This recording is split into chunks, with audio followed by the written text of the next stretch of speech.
you're going to learn more by doing your first deal than you will reading thousands of hours of books. Like, you just have to get started. All these good deals, they're all going to slip away. No, there's deals to be found in any market. It's never too late to start. People get into real estate investing is to gain wealth, but to use that wealth to gain time.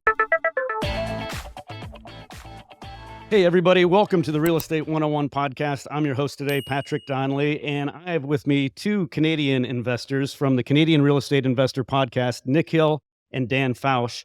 I'm really excited to have them. We're going to turn the tables actually here today, and they're going to do an interview of me, which I'm excited for. First time I've done this. So I'm going to turn it over to you, gentlemen, and let's get this interview started.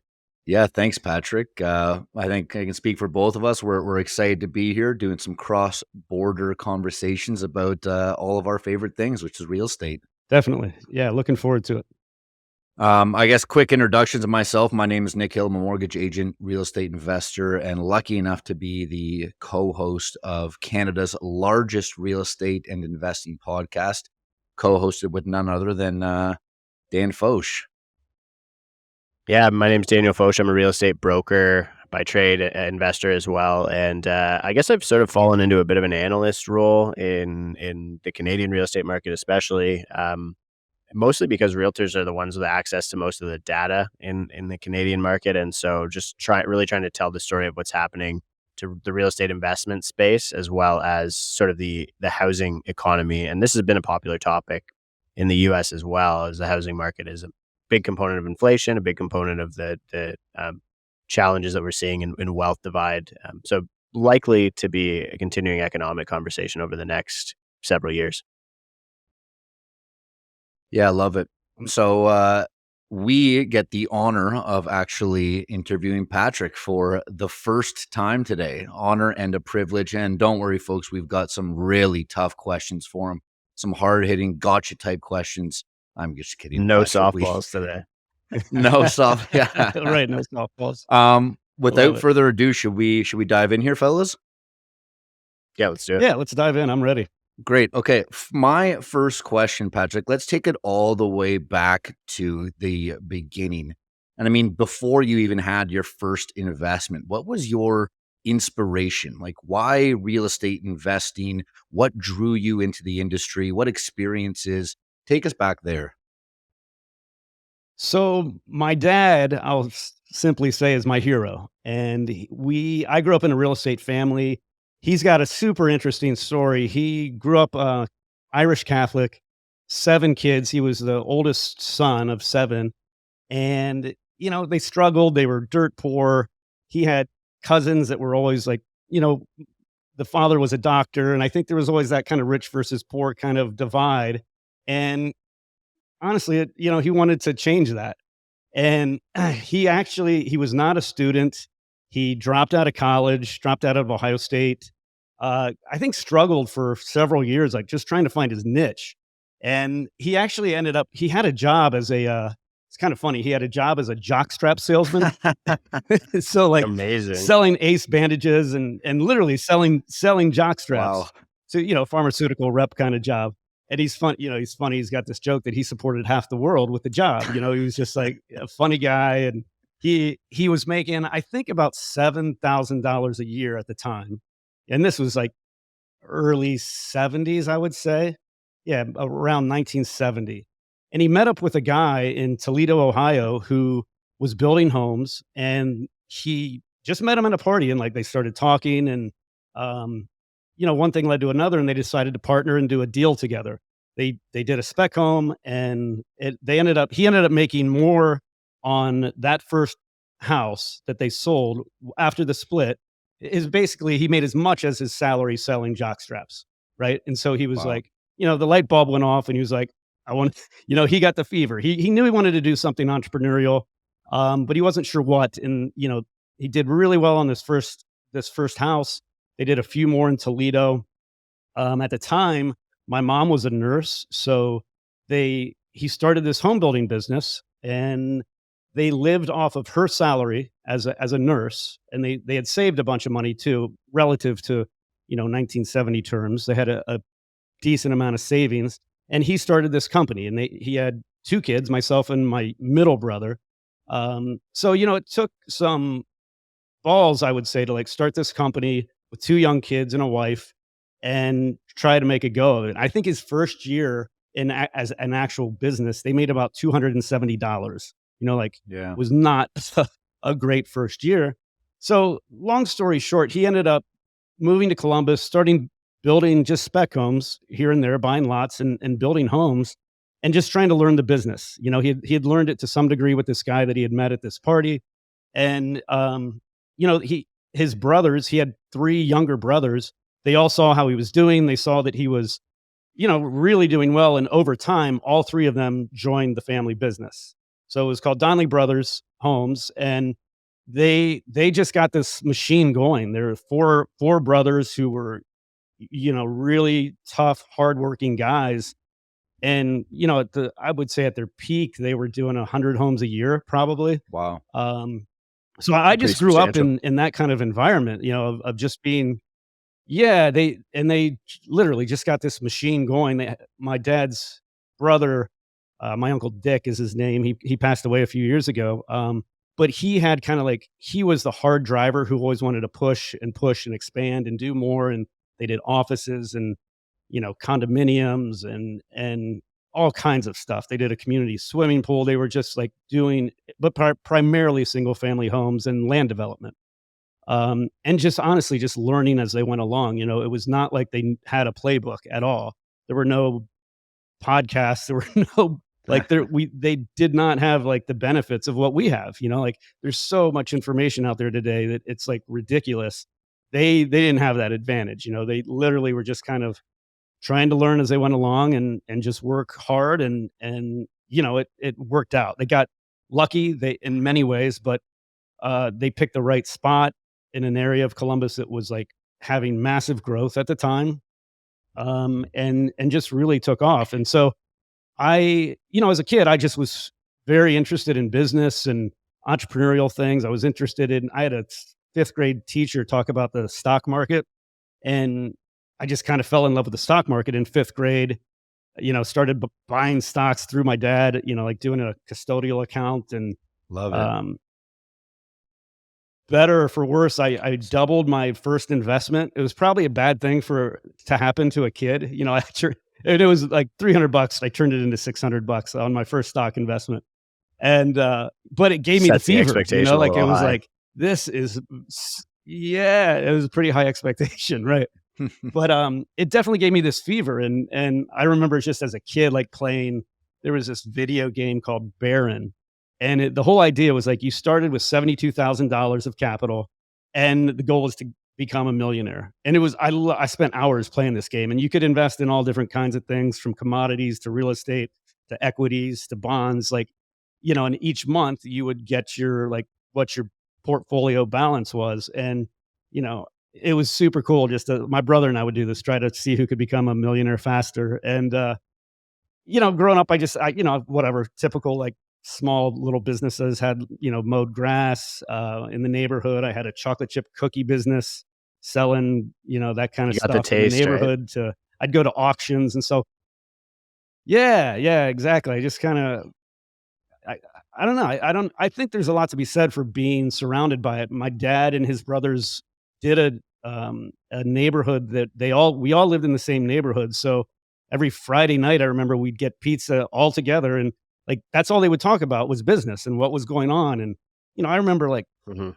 my uncles talking about passive income at a very young age. Like it's like, so I had a really fortunate upbringing in many ways, and a great model, I would say. Like, you know, both my dad and my uncles were just like great models to be around. And I don't know that I realized it at the time, but definitely looking back, like I realized how fortunate I was to, just have my dad as a father and my uncles around me. And, every Yes. summer as I got older, I started at 14 working for the home building business, just picking up trash, sweeping houses, like literally just hard menial labor, and I loved it. Like I loved getting gritty and dirty and the smell of sawdust and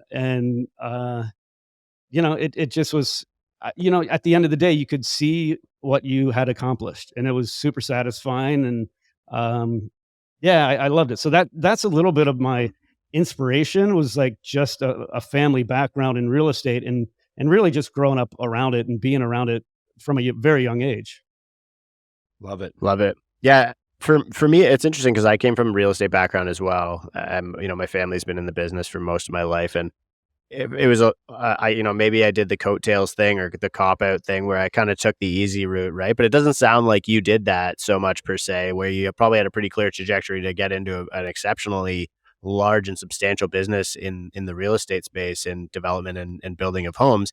Yet, now you're a office investor and you sort of have a really cool trajectory of the asset classes from start to finish of how you got there. So I'd really love to hear sort of like what were your first investments and how did you get from the trajectory of like your very first small residential investment or from sweeping the floors on construction sites to now investing in office buildings in, major metro area. Yeah, it's a good question.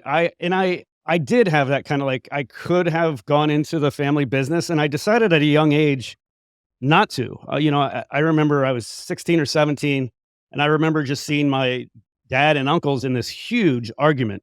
Just like, I thought they were actually going to like, like have a fight or something. And I remember like making the conscious decision that I didn't want to like do that. I didn't want anything to, like threaten my relationship with my dad or my brothers or uncles or anything like that. I was like, I can figure this out on my own. Um, Maybe it was a little bit of arrogance at the time, but I just was like, I want to see what I can do on my own. And for better or worse, that's the path I took. I ended up studying finance at Miami of Ohio. Um, right out of college, worked at uh, in an investment bank. I did a management training program at a bank, and then worked at their investment bank. And honestly, like I looked around, it was basically my dream job at the time, what I thought was my dream job. And I was looking around like at the 45-year-old guys that I was supposed to aspire to. And honestly, it was like not something I wanted. It was like, this was not the environment that I wanted to be in. And um, ended up like, at the time, I didn't know what else to do though. I kind of like had this one single trajectory path of like, you go to college, you work a couple years at a bank, you go get your MBA, and then come and join the family business, right? And honestly, like when I got into this investment banking program, and kind of like I had like the things you were supposed to want, but yet it was not fulfilling to me at all. It kind of like made me reevaluate everything, right? And so at the time, I really pushed back against like a lot of things, like how I grew up, and kind of really started into this whole exploration of like, I did a ton of reading, and just like really I wanted to like figure out like a true path for myself in my own life, and not following like a predefined cookie cutter kind of life that I felt was like kind of laid out for me. So it started a path of just like doing, I left this investment bank, and I just ended up doing a ton of different stuff. I started a food truck. I actually like worked outside of the very investment bank that I used to work at, selling food. And so it was like That's pretty, great. pretty dramatic turn of events, but I loved it. Like I loved the freedom of it. I loved the creativity of it.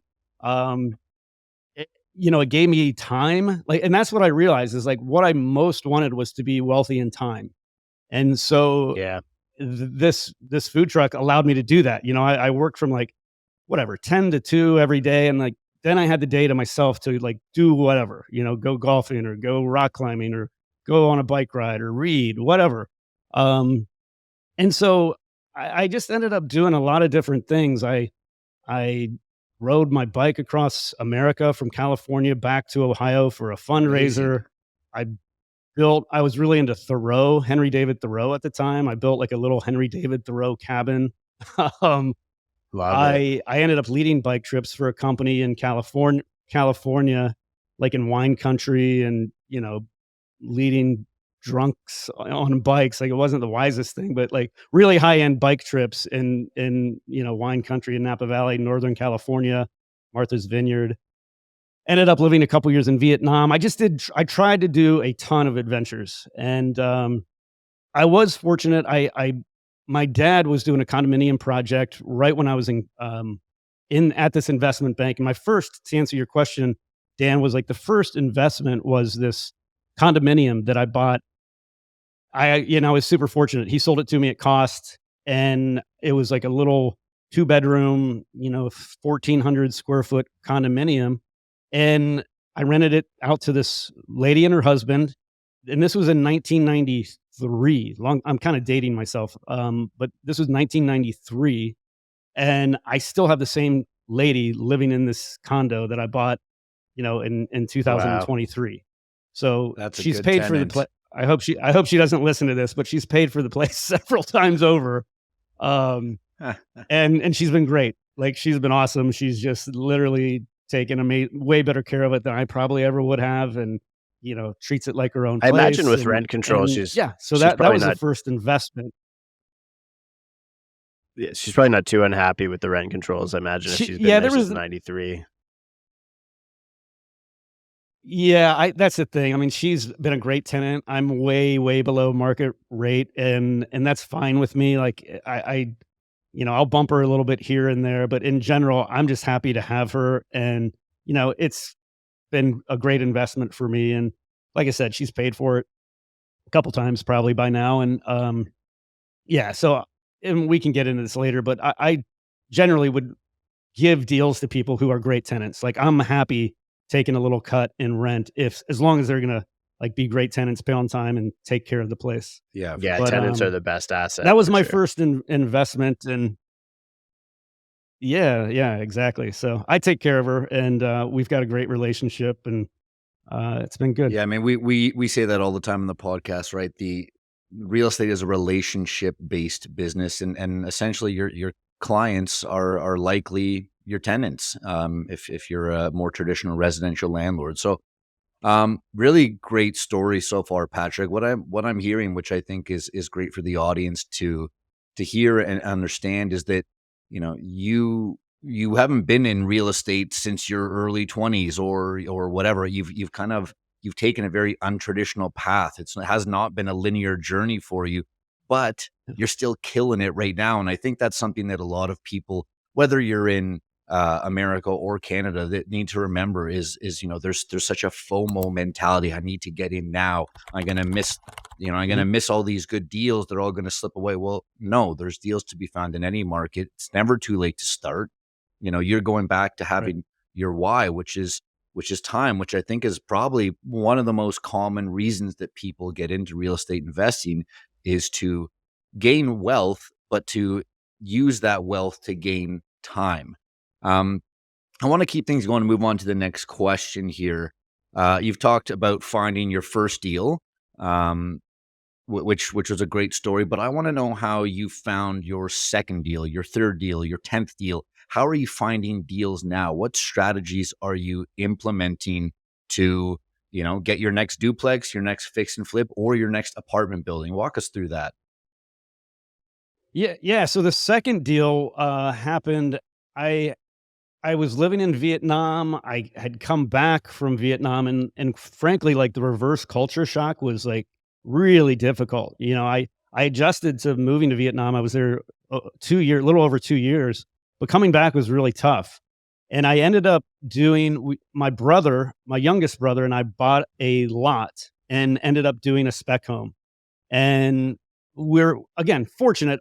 I was like, I'm going to take advantage of the opportunities that I have. And at the time, my dad was doing a bunch of homes. We used one of his blueprints. We used his subs. It was fairly straightforward, and we did really well on it. We made, I think, we made about $32,000 on this flip, and we split it. So it was a great little taste. It was a fun project for the two of us to do together. But then going from there, I was older at the time, and I ended up finding a little neighborhood outside of Columbus, Ohio, which is like the last neighborhood to have been fixed up. It was like a gentrifying area. It was really run down. I don't know if you guys have ever seen Hillbilly Elegy or know that book or movie, but this neighborhood is super Appalachian. So it is, Amazing. it's One of my really favorite rough. books, actually. Is that right? Yeah, it's a great book. Yeah, yeah, I listened exceptional to it book on for Audible, sure. but r yeah, I love it too, and so this little neighborhood was exactly hillbilly elegy, literally, and so very Appalachian type people, um, had probably had 5 or 6 generations of basically people that had migrated from Kentucky up to Ohio, and the neighborhood was just totally in decline, right? There were, my first my first homes I was buying for like 10, 12, $14,000, and these Oh were my goodness. rough, but like the bones and everything were super solid. 100-year-old homes that were, great foundation, great, when 2x4s were really 2x4s, like really great framing. Um, and so I just identified this little neighborhood and decided to just focus 100% on that neighborhood and do what I could in it. And at the time, there weren't a lot of people buying down there. It was like kind of a market that was like viewed as uh, whatever, like it just was not viewed very favorably just because of the client, the tenants that are down there and the type of people that are down there. And it was really rough and gritty, but I loved it. It was like, that's the place I want to be. It's literally like minutes from downtown. And so it's just a matter of time. I thought my thinking was like, it's just a matter of time before this neighborhood turns. People realize like these homes can be fixed up, and that was the strategy I decided upon. So I bought my first one. It was a short sale in 2014, and I bought it for 24,000. Did a renovation of it. It was completely trashed. There was like crackheads that had been living in it, so it was rough. Classic. And went, yeah, exactly. And but those are the kinds of things I like to buy. Like stuff that nobody else wants to touch. They walk in and they're like, "Whoa, this is horrible." It's I got a buddy who's like, "It smells like money," It's like it Yeah. smells like Yeah, money when totally. you No, look into a that's place like urine, that. It but smells like yeah, no, that's a cat, yeah. yeah. Right. But, that's what I started buying was homes like that, renovating them, getting tenants in, and, it's worked out really well. Like, I tried to hire, like, local people, like the people that had lived in Franklin, it's called Franklinton, that had lived down there for years and years. A lot of them have, like, a ton of skills, but a lot of them also have, like, drug and alcohol issues and things like that. And so, Mhm. that was difficult, but, yeah, I just was doing renovations and then doing a mix of at once the renovation was finished, doing either a rental or selling it, depending So on, my needs for capital. yeah, so how did your strategy evolve over time? Like it sounds like you were doing a little bit of it's kind of like your fix and flip, but then you'd stabilize them, rent them out. Were you kind of starting to try and take some equity out of these properties, refinance them, and grow a portfolio? And did your strategy change? Like, how did it change over time? How did it evolve over time? And sort of how did it progress into what you're doing now, which is like a shift over into a different asset class and an interesting asset class to be doing heading out of the global pandemic? So I'd really like to learn about Yeah. kind of how you ended up to where you are today. Yeah. Yeah, and it's a good question. So, yeah, like I said, I was just buying stuff for 10, 12, $14,000, fixing them up, putting tenants in. In a lot of cases, I would do like not like a renovation that would be to the point where like what I would do if I were to like sell it to a first time home buyer. It was like this is going to be a rental, so I would do a nice renovation, but definitely not like go crazy on the renovation costs. With the thought that in 3 to 5 years after renting it, basically I've gotten most of my capital back from rent in most cases, and then at that point I would do a second renovation, which was like a really nice one with the intent to sell them. And so that's what I did in a lot of cases. One project that was kind of interesting, I bought a 4 unit apartment that had caught on fire.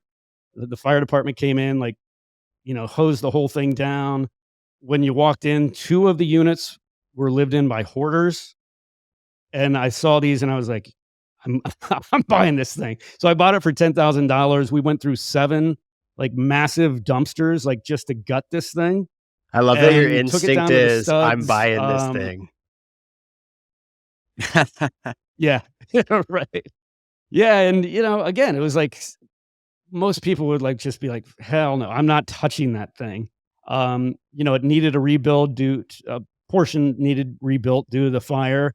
Um, but yeah, it was probably the biggest project that I had done just in terms of the amount of work. Um, and in each case, like I view each project almost like, what can I learn from this? Like, I really just want to learn as much as I can, develop as a renovator, like learn what I can, like the processes and the systems and how to get more efficient at it. And so by taking on this like really bombed out, 4-unit building, I was just like, I don't know how this is going to turn out, but my basis is only $10,000. It can't go too bad, So that's kind of like a TIP, the Investors Podcast. Like, we're into value investing and Warren Buffett, Charlie Munger, and so that was always a thing of mine. Is like having a margin of safety, buying below replacement cost in all cases. Like, what would this building cost to build? And it sure as hell is more than $10,000. So, Yeah. I didn't do like a ton of like I've got a finance background, but it's like back of the napkin math, honestly. Nothing crazy. But yeah, I did Yeah, we 100% always renovation on it. Go ahead. I was gonna say we always say if it doesn't make sense on a napkin, it's not gonna make sense in Excel. Yeah, exactly right. And I don't think you need Excel, honestly. I mean, maybe in some cases, but for what I was doing, definitely not. And I heard you, Nick, say on one of the episodes I listened to yesterday that you need to have multiple exit strategies. Like when you go into a project, and that's how I viewed things as well. Like I was like, well, I'll renovate these things. I will try to rent them.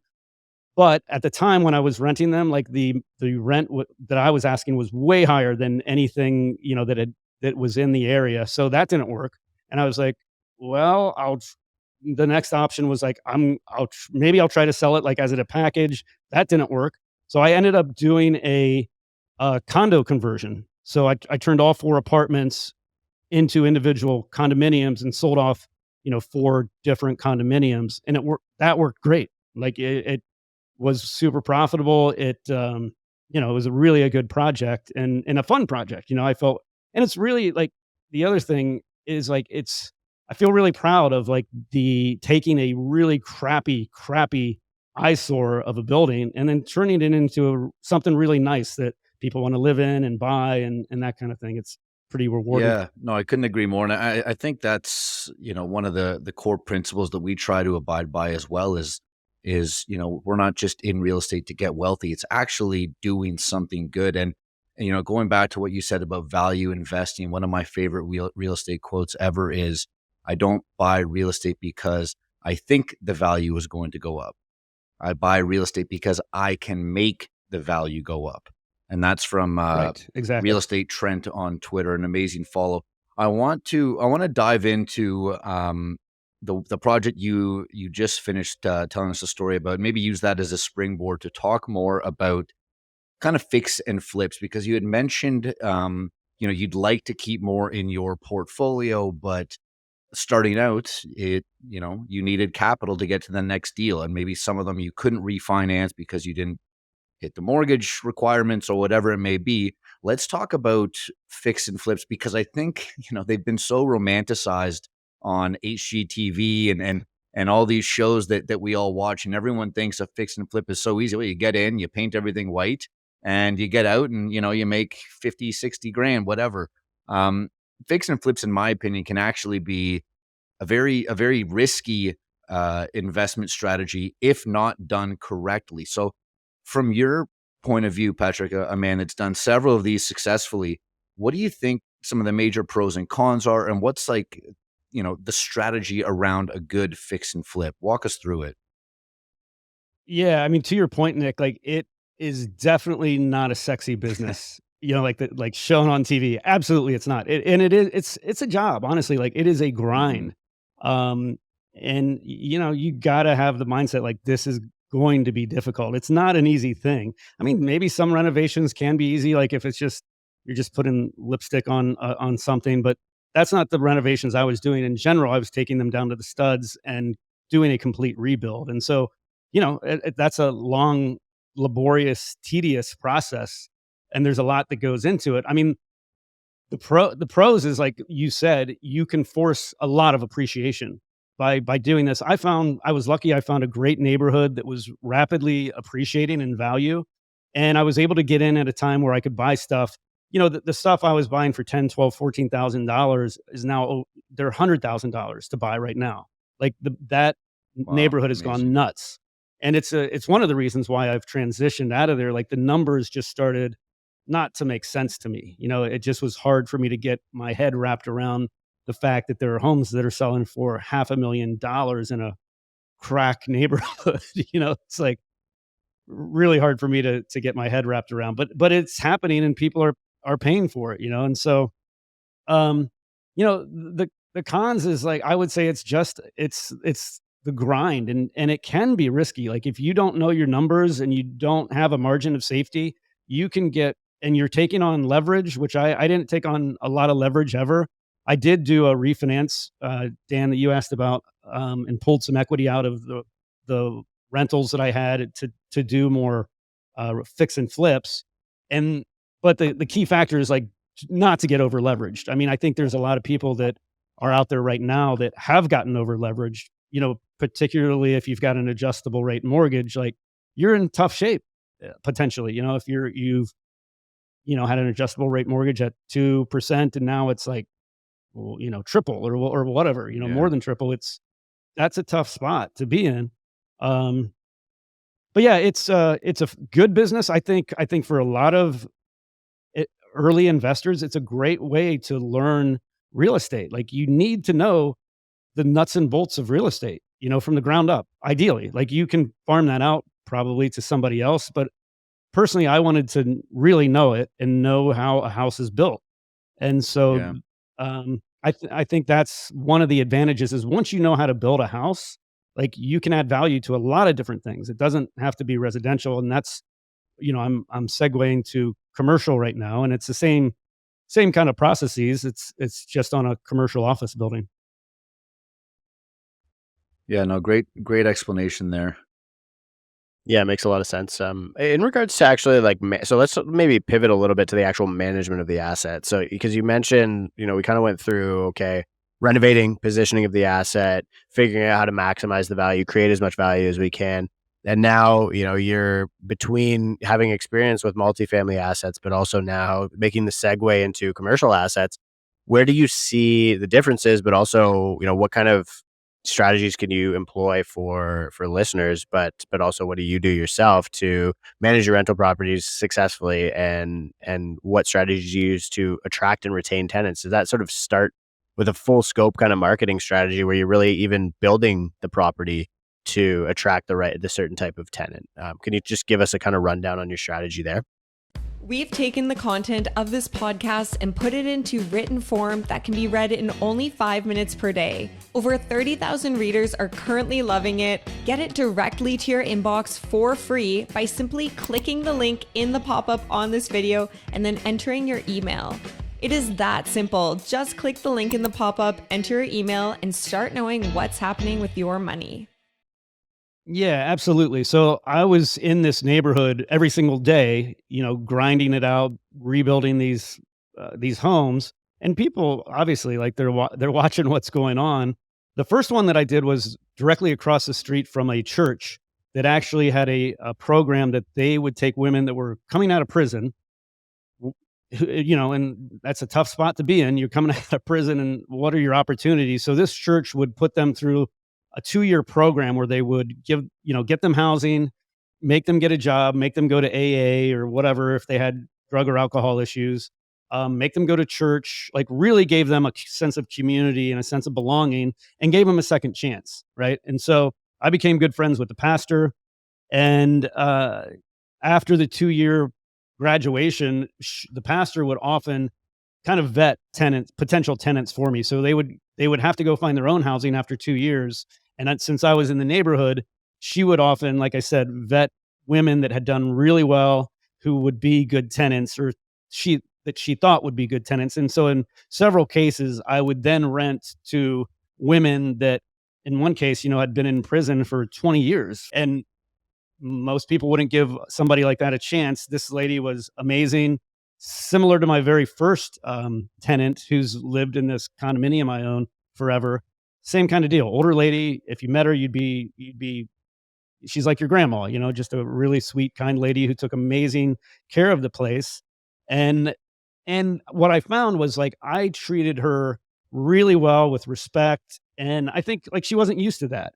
And it as a result, like it just paid off. Like she valued the opportunity to live in a very nice home and took great care of it. And I just try to like take good care of my tenants in general. I was below market rate a little bit, but I wasn't doing it to like maximize my cash flow. I like cash flow, don't get me wrong, but like I also want to, if I can, I want to try to do some good in the world, through fixing up these places and renting them to people that need a chance. Yeah, I think we talk a lot Yeah, I about think that on our show, real which is like, real estate is very much a relationship business, and managing the relationship with the tenant. Like a lot of people want to say, oh, real estate's passive income. I mean, I don't even know if anything is passive income, like maybe Bitcoin mining or something like crazy like that, right? Yeah. Dividend investing, but still like you Yeah, gotta, right. I don't know, nothing's passive, Yeah. right? So I would say, it's less passive and maybe more of a side hustle. And you have to factor in that, you're providing a service to a customer, and the customer is a tenant in that case. And so, you've really figured out how to make it probably more passive by making sure that the relationship aspect of that business is good. That's probably like the core principle of good property management. I would totally agree with you there. Sorry, Nick, I know I cut you off there, so jump in. I think you had another question here. How could you? I'll get over it in time. Yeah, I wanted to, I know we're kind of jumping all over the place here, but we've got a lot to talk about, and I want to get as much out of you as we can while we have you here, Patrick. So you have got obviously a great story. You're crushing it in real estate right now, but I want to talk about your experience with the podcast so far, because you are lucky enough to be the co-host of the Real Estate 101 podcast. Dan and I are similarly lucky guys where we get to have a podcast and put it out twice a week, but ours is really data driven. So unfortunately, Dan and I usually just talk to each other, which I'm surprised we haven't gotten sick of each other yet. You, on the other hand, Speak for yourself have on that one. guests on. You, on the other hand, are lucky enough to have guests on. And now when Dan and I had another podcast before this, kind of lived in relative obscurity, but we did have guests on weekly there. And I can say that every single one of those guests that we had on has turned into a friend, a contact, someone that I can pick up the phone and they will take my call whenever. Tell us about some of the great experiences you've had with guests, obviously present company excluded. And then maybe some of the things that you're seeing that come up time and time again, right? Some things that you've heard different investors in different asset classes and the similarities in what they're saying, whether it's investing principles or just some fundamentals of real estate. Any major takeaways from there? Yeah. So first off, I mean, it's been an amazing experience for me to get the chance to talk to guys like you, to talk to like reach out on real estate Twitter and invite people on the show. And I love to learn. Like I literally just could learn all day long and listen to podcasts, read books. And so to get paid for it and interview people that are super smart, doing super interesting things, like, it's a huge blessing. I'm really thankful to TIP for the opportunity. And so it's been super cool, and I love it. I've never done a podcast prior to this, and it's, as you guys know, it's like a learning process for sure, and getting comfortable with it. But it's been a lot of fun in terms of like the guests that I've had on and some of the commonalities. I mean, just what comes to mind is the importance of finding your niche. I think initially, like, it's important to have a general, obviously, understanding of real estate and how things work. But in a lot of cases, the guests that I've brought on have really found their niche and honed in on that, and you know, don't deviate and don't have I get prey because of the role that I'm in, interviewing a lot of different people. I'm kind of prone to the shiny object syndrome of like, oh, self-storage is cool, or oh, Airbnb is interesting, or the different things that we all get exposed to. It's like you can't do that. You've really got to focus and Shiny decide what object your niche is syndrome, going to be and drill down on that. Yeah, it sounds like a very, very type A kind of ADHD personality that's exceptionally popular, I think, in the real estate space. Yes, very definitely, characteristic of Nick definitely. and I for sure. Um, yeah, absolutely. Yeah. Yeah, I think, I just think of some of the guests that I've had on, Sean Sweeney, who's really popular on real estate Twitter, got a pretty great following. He's got an Great awesome follow, yeah. story. He was considering law school, decided not to go to law school, read Rich Dad, Poor Dad, like a lot of different people, and, it influenced and changed his life in many ways. He decided he wanted to get into real estate and took a job as a receptionist, right? And one of the themes I see with a lot of guests is like early on in their careers, they're willing to do whatever it takes simply to learn, to be around great people who are doing what they want to do and humbling themselves and saying, I'll get coffee, I'll make copies. I don't care what. In his case, he told a funny story where he told a project manager that he knew Excel, and he had no clue how to do Excel, but he's like, I'll figure it out. And he went home and tried to teach himself Excel. And I think you got to have that kind of willingness to humble yourself and take the jobs just that allow you the opportunity to learn. And from that, if you're doing good work, like it's going to get recognized. And if you've got the grit and persistence, like a lot of these different people do, they end up having careers that are amazing. Now he's like, a developer in Minneapolis doing incredible projects that, for me, I'm just like, I need to think sometimes I'm like, I need to think bigger, Yeah. like it's just interesting to see what people do, and he's got a very normal, regular story. And that's what I've learned is all of these people are just regular, normal people, who have just found their niche and run with it. Yeah, I think, Yeah, to that's great. use that also and touch on this shiny object syndrome that you mentioned, is there any, like, specific trends that you're seeing in the real estate space or, that you've picked up from listening to people on the show that you wanna pursue? And how do you kinda stay on top of, like, what's happening in the space data-wise, or, like, what the new opportunities are? And then kind of on top of that, like, has it really prompted you to try and pursue different asset classes? I know you mentioned a couple of other ones, Airbnb, self-storage, et cetera. Where are you at on that? Yeah.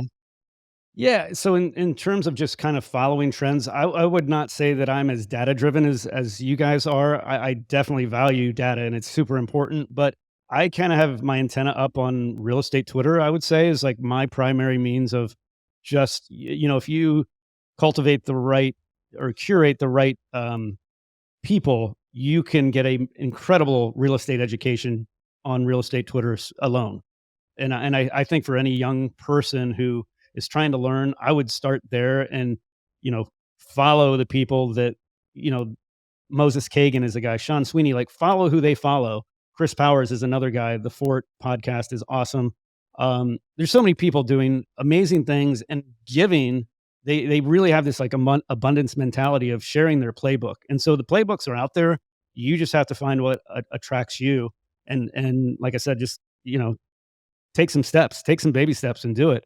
Um, in terms of shiny object syndrome, I definitely am guilty of that. I try to stay focused. My wife and I haven't really gotten into this, but are, we buy, she bought an office building and she's a mental health therapist. She's got 23 offices, and it's kind of like Salon Lofts is a company that rents out space to hairdressers. We're doing the same kind of idea, but we're renting out space, individual offices to mental health therapists. And so, we thought that maybe when COVID hit, the pandemic hit, like it was really going to kill the business model. What we found was like people want to be face to face with a therapist. They don't want to, I mean, this is cool what we're doing and be able to Zoom and do video calls, but for a therapist client relationship, they want to be face to face. And so she didn't really have much of a downturn at all in terms of, there was a couple people that struggled to pay rent, but we worked with them. And so she ended up having a waiting list basically of people that, and I want to take a step back. She's created community. And so as a therapist, it's really hard, it's very individual and solitary and it can get lonely. Right. And so she's tried to do a really good job of creating a community. She does this thing every week or not every week, every couple weeks called Shrink Tank. It's not Shark Tank, but like Shrink Tank, where they all get together and just like talk, Amazing. whatever, best practices or problems that they're having with the client. And she's done a really fantastic job of just building community with therapists, and they want to be a part of that, right? And so she's got a waiting list, and we're like, we got married in September, and she, we were like, let's do another one. We've got many people that would do another office. And so just kind of on a lark, I honestly didn't think this would pan out. We found an office literally about 60 seconds from my house in Columbus. And it's just kind of a unique, I live in an area called German Village, which all the buildings are brick.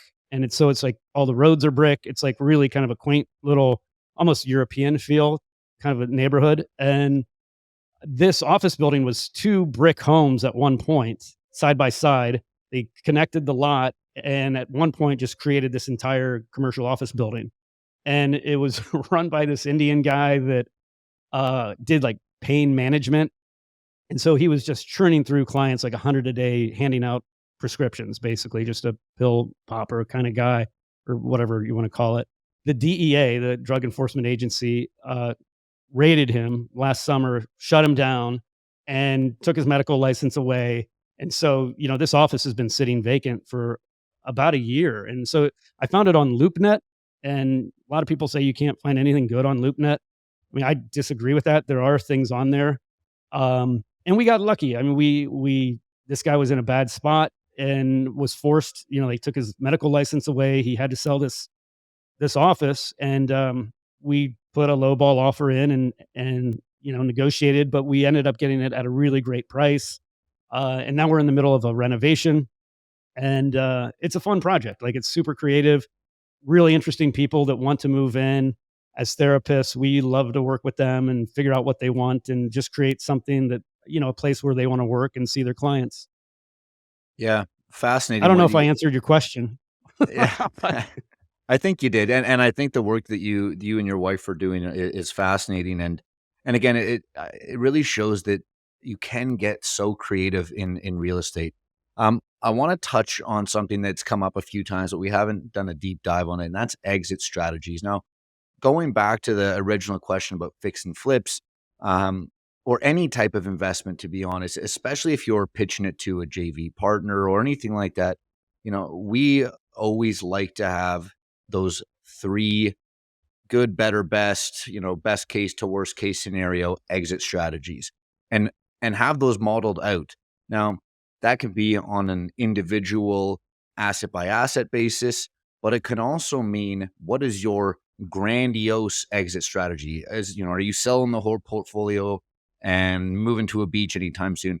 I know that you are in the middle of a reverse 1031 exchange right now. Why don't you tell us a little bit about that, what you're trying to accomplish there? And then how has it been working with your wife? Because I know that real estate investing, Dan and I both have very patient girlfriends. So shout out Steph and Nicole, that not everyone can understand the difficulties and the challenges that constantly arise in real estate investing, even when things are going really well. So tell us about the 1031, maybe your general exit strategy, and then love to hear what it's been like working with your spouse. Absolutely. Yeah. So in terms of the strategy, so what I've been doing is taking most of my investments in Franklinton, this gentrifying neighborhood that I've been working on since 2014, and selling off, piece by piece, house by house, that portfolio.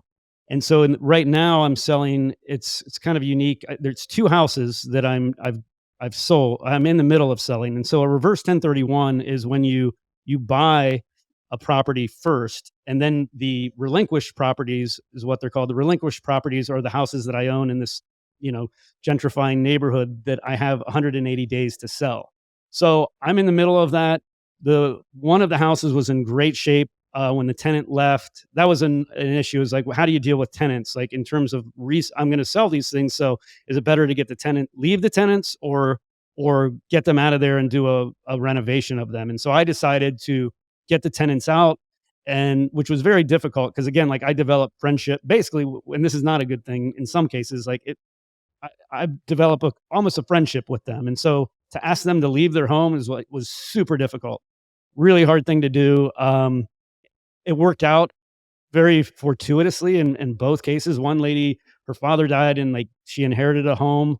The other lady found a little rental that was one street over. So it was amazing, kind of like it worked out well for all of us. But Mm.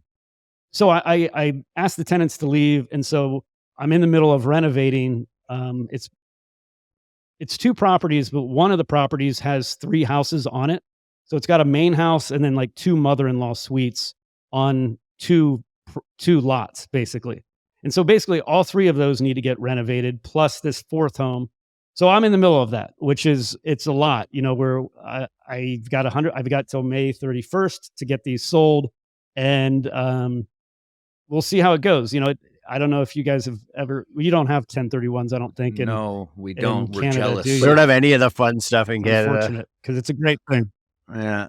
Yeah, no, it's an amazing thing, and so yeah, but it puts a little pressure on, and I think it'll be fine. But yeah, I'm spending time marketing these homes and selling them, and enjoy the selling aspect. Like I know the houses really well. I really enjoy like meeting potential buyers and showing them like I like that. I love the sales and marketing process. Um, Probably more so than the actual renovations, for sure, which can, like I said, can be a grind. But yeah, and so we have bought this building together. And to your point, Nick, it's challenging at times. I'm not gonna lie. Like you've got to have a really solid relationship with your partner if you're going to with any partner. Like it's difficult, and especially if you're married or a girlfriend, whatever. In my case, we've got a great relationship. We've been together for 7 years now, and just really trust each other implicitly. But we butted heads, like along the way. It's like you got to kind of each have your own lane and stay in it. I have found, and so like she kind of lets me handle the renovations, and then she's really great with dealing with the therapists who are our clients and figuring out what they want and kind of like the final design touches of the offices, not of the offices because they're responsible for that, but like the waiting rooms and the bathrooms and the just the art on the wall and that stuff. Like I turn that completely over to her, and I'm like, have at it. So we've done well in finding our respective roles, and we're definitely learning as we go along, and we'd like to continue to do more of these. I think there's a definite niche, and I think there's a lot of office spaces got crushed in many cases. Like I'm not sure what Canada's been like, but I got to imagine like same thing in the U.S. Office space has just really gotten hurt, and I think there's going to be more and more opportunities to do what we're doing, like to pick up deals at a really good price, because in a lot of cases, like people are working from home and they're not wanting to be in an office anymore. Yeah, I think in the U.S. space, you guys just hit for the first time over 50% average office occupancy. So that's 50% of pre-COVID. Castle puts out a really cool index on that. We only monitor one market, which is Toronto. Sort of, in America, you guys would call it probably downtown Canada, but big city by all means. I think it's bigger than Chicago now, but we're at about 42%, so lagging for sure. I think the big difference is, in the US, much stronger capital market systems where owners don't depend as much, they're more capitalistic. Whereas in Canada, we have a big problem to solve because a lot of pensions own big real estate assets in Canada. And so a lot of these bigger office towers, like you're seeing some defaults happening in LA and San Francisco, even notable landlords like Brookfield, one of Brookfield's funds out there has defaulted. There's a couple of other ones. I think it's going to take some time to unwind, but I would agree with you. And much the way I feel about the entire real estate scope right now is this is going to create once in a lifetime real estate investment opportunities for the millennial generation. And so that is what excites me about the whole thing. Should we maybe jump over to Absolutely. the rapid fire round here? Do you want to do that? Yeah, let's do that. Yeah, I think that that would be great. Yeah. So what's the most impactful book start us off that here, you've Dan? ever read? Let's do that. So I'm a huge reader. I've like been reading since I was a kid, and there's so many. I mean, it kind of depends again, like on the uh, area that you're talking about. But like in terms of real estate, there's there's so many. I hate to say Rich Dad Poor Dad, but the cash flow book that he put out was a really important one for me. I think the concepts of Rich Dad Poor Dad are great. The second book was called Cash Flow, which is really good, which just gets into the concept of how you generate cash flow for yourself and create a life of, more freedom and having time wealth, like we talked about earlier. Um, there's a there's several. We are Warren Buffett guys, and I think the shareholder letters of Warren Buffett are an amazing. It's not strict, certainly not real estate, but the shareholder letters of Warren Buffett are an incredible read just to have like great business understanding, like from an amazing, basically, the Mozart of investing is how, like what I would say. I would encourage anyone to read those. There's a book, actually, a guy I'm trying to get on the show. It's called Confessions of a Real Estate Entrepreneur, which I don't know if you guys are familiar with, but it's a really good book, written by this real estate attorney, lawyer who's done a ton of different things. And, he goes through just stories of different deals that he's seen and participated in. And like, it's a great book to realize like just how vast and how creative real estate can be, and I would recommend people to check that out. In terms of, uh, yeah, so those would be a handful, and there's obviously other ones like in fiction and personal development kind of stuff that have also had an impact. But we're going to stick to real estate here. I don't recommend reading any books. Just listen to podcasts. Yeah, exactly. Yeah, For I mean beginners. it's that's another. I recommend that as well. It's Yeah. And I honestly, like, I've really gotten into Audible. Like, I listen to most things now. I don't do a lot of reading lately, it seems. And so, yeah, listening to podcasts, listening to Audible, it's pretty amazing. Like, just to turn your car into a learning university as you drive around. Like, I just don't even listen to music anymore, honestly. Yeah, Yeah. same. Love that. What's Okay, next quick one what's here. What is your best investment? Best investment. So I'm hesitant to say this, but like I mentioned this condominium conversion that I did, and I took the proceeds from the sale of those 4 units and bought a bunch of Bitcoin when it was like, in the $7,000 $8,000 range. And that's actually kind of how I ended up at TIP. I was a big fan of Preston Pish, who has a show called Bitcoin Fundamentals, and got into learning about primarily Bitcoin in 2017 and went down the rabbit hole. I'm really into like sound money and understanding the monetary system, and I think a lot of people, it's just it's like a sea that we're swimming in, and nobody questions like what is money, and so I think it's an important question to ask, like what is money, what gives it value. And he was very formative in my learning. So a shout out to Preston and Bitcoin Fundamentals. But yeah, that was my best investment. I kind of went all in at a low price relatively, and rode it up to whatever its high was, 68, 69,000. I've ridden it all the way back down, which is super painful. The last year has been very painful, but I continue to just kind of dollar cost average and just build my Bitcoin stack. So that's probably been the best one, frankly. Love it. I guess the last one is what controversial opinion do you have that goes against conventional wisdom? Controversial opinion that goes against conventional wisdom. I would say my Bitcoin premise. Like I don't think in real estate Twitter, Bitcoin has most people on real estate Twitter have a pretty dim view of Bitcoin. I think for most people that have done like a serious deep dive into really understanding it, like 10, 20 hours, if you put that time into with an open mind to understand it, I don't think you're going to have like the cynical views that I see in real estate Twitter about it.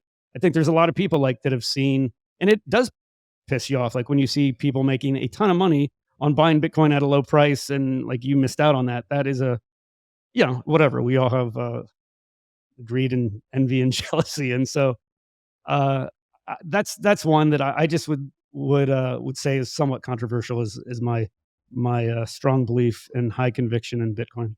Yeah, I'd agree. Real estate Twitter is a wealth of knowledge, but they can be mean on there sometimes as well. Maybe that's just Twitter in general. Oh yeah, Um, that's Twitter in yeah. general, right? Okay, Yeah. so I think we're getting to the end here, Patrick. But obviously, want to thank you so much for having us on your show to interview you. It's definitely been very insightful, and I've learned a lot about you and more about real estate in general. But um, you know, I did want to see if you had any kind of last words, final thoughts, words of encouragement for our listeners, primarily those that are early on in their investing career. So any words of advice before we get out of here?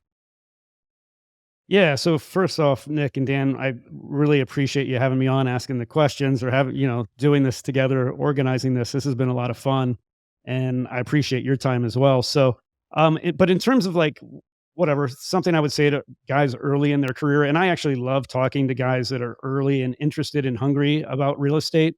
I would say just like you've got to become a perpetual learner. You've got to be like continually learning, and there's absolutely no excuse not to like really become an expert in whatever you choose to. And you've just got to put the time in. You've got to listen to the podcasts. You got to find the right people. You got to do the reading. You got to do the work. And then you can't stay in learning mode. I think too many people stay in learning mode. And I think I probably have been guilty of this off and on throughout my career where if I just get more knowledge and more information, then I'll be ready. It doesn't work that way. Like you just have to get in. You're never going to be 100% ready. You're going to learn more by doing your first deal than you will doing reading thousands of hours of books. Like you just have to get started, and that's what I would encourage anyone to do. Like real estate is an amazing opportunity, and like there's always going to be opportunities. And like we said, you just find your niche and run with it. You're going to do well if you've got the right work. Obviously, you've got to work hard. You've got to be intelligent about it, but there's a lot of potential for a lot of young people to make a nice life for themselves through real estate. Totally. Love Very it. well said. The listeners, if they wanted to get in touch with you, where can they find you? What are your socials? How do people get in a hold of you or work with you? Yeah, so on real estate Twitter, as we talked about a lot. So that's probably the best way. Like if you DM me, I'll definitely respond. Also through the Investors Podcast, you can reach out to me there. I've got my email, Patrick Donley at theinvestorspodcast.com. I'll respond to anybody who wants to reach out. I'm happy to talk and share what I can. So those are the two best ways: is Twitter and by email. So thank you guys. I really appreciate it. This was a lot of fun, and looking forward to this coming out. Yeah. Thanks, Patrick. The problem with that is you're missing out on what your biggest advantage can be as a real estate investor. There's 42,000 different zip codes in America. That's not hard to pick one. Pick one zip code, and I'm going to be the best in the world at this specific zip code.